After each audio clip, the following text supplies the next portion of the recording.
Selamat datang kembali di channel Doc Barista. Kali ini judulnya adalah bagaimana rasanya terkena tembakan senjata api. Seperti ilustrasi yang telah ditunjukkan di awal video, scene tersebut memperlihatkan saat seseorang terkena tembakan. Perlu ditegaskan, saya bukan ahli atau expert dalam hal senjata api, tetapi dulu sempat ikut main airsoft. Di sini saya akan menyampaikan berdasarkan testimoni orang yang terkena tembakan. Saat bertugas di IGD rumah sakit, beberapa kali kita menerima pasien dengan luka tembak. Ada yang luka tembak dari senapan angin hingga senjata api. Tetapi, kalau yang senjata api umumnya dibawa oleh bapak-bapak petugas kepolisian karena yang dibawa terpaksa harus dilakukan tindakan yang tegas, terarah, dan terukur. Senjata api itu ada berbagai macam model dan ukuran. Ada senjata genggam atau handgun, ada shotgun yang pelurunya berbentuk gotri dalam jumlah yang banyak.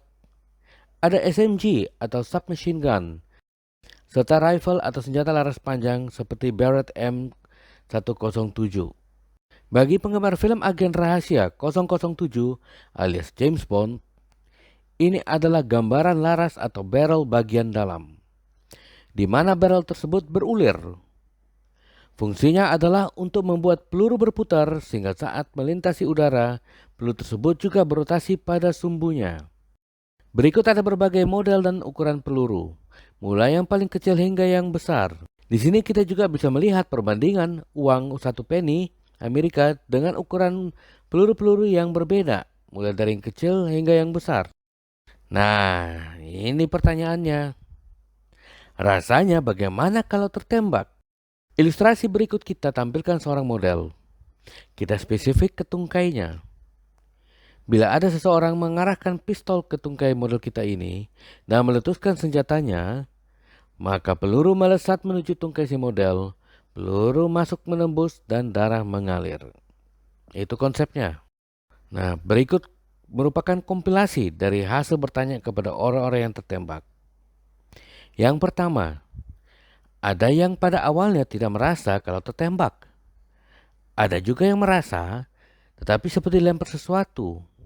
Seperti kertas yang dikremes-kremes kemudian dilempar. Dan ada juga yang merasakan adanya hempasan pada tubuhnya. Ada yang tidak sadar telah tertembak. Nah, dia baru sadar itu pas saat melihat kok ada darah keluar dari tubuhnya. Dan yang ketiga, ini terutama untuk yang senjata api ya. Ingat tadi bahwa saat peluru ditembakkan, maka peluru akan berputar mengikuti alur yang ada di dalam laras dan menyebabkan peluru tersebut berotasi pada sumbunya sepanjang lintasan.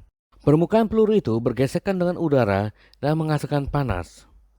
Itulah makanya setelah peluru berada di dalam tubuh, baru beberapa saat kemudian kita merasakan sensasi panas bahkan seperti rasa terbakar di dalam tubuh.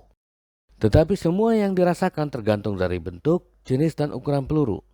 Selain itu juga tergantung dari jenis senjata apinya. Kulit yang menutupi tubuh kita ini ibaratnya seperti kertas kado. Kalau kertas kado itu kan ada yang polos, sederhana, hingga yang bermotif dan berwarna-warni. Begitu juga kita manusia.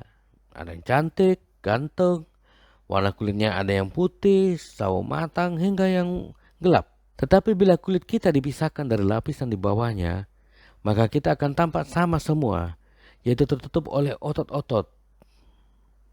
Kemudian ada organ-organ vital seperti otak di kepala, paru-paru dan jantung di dada, serta sistem-sistem pencernaan dan sistem perkemihan di daerah perut. Berikut ini adalah satu contoh di mana pasien tertembak peluru senapan angin. Peluru dapat kita lihat di daerah betis kiri. Peluru ini tertangkap dan tertahan dalam jaringan otot dan ini tidak mematikan. Tetapi bila peluru tersebut mengenai organ-organ vital, apalagi dengan model peluru yang pecah di dalam tubuh, maka kerusakan yang terjadi akan jauh lebih hebat dan bisa fatal. Dari yang telah kita sampaikan, maka kita dapat simpulkan beberapa hal. 1. Sensasi serta kerusakan pada tubuh kita dipengaruhi oleh ukuran dan jenis peluru. 2. Senjata api yang digunakan. 3. bagian tubuh yang terkena, apakah hanya otot atau organ vital. Dan sebagai tambahan yang keempat, jarak juga menentukan tingkat kerusakan dan apa yang kita rasakan. Semakin dekat, semakin terasa, semakin berpengaruh. Demikian dipaparkan sedikit tentang apa yang akan dirasakan bila tertembak oleh peluru. Semoga dapat menambah wawasan saudara sekalian. Tonton juga konten-konten lainnya yang ada di channel ini. Tetap jaga protokol kesehatan, dan akhir kata, salam sehat, satu cangkir.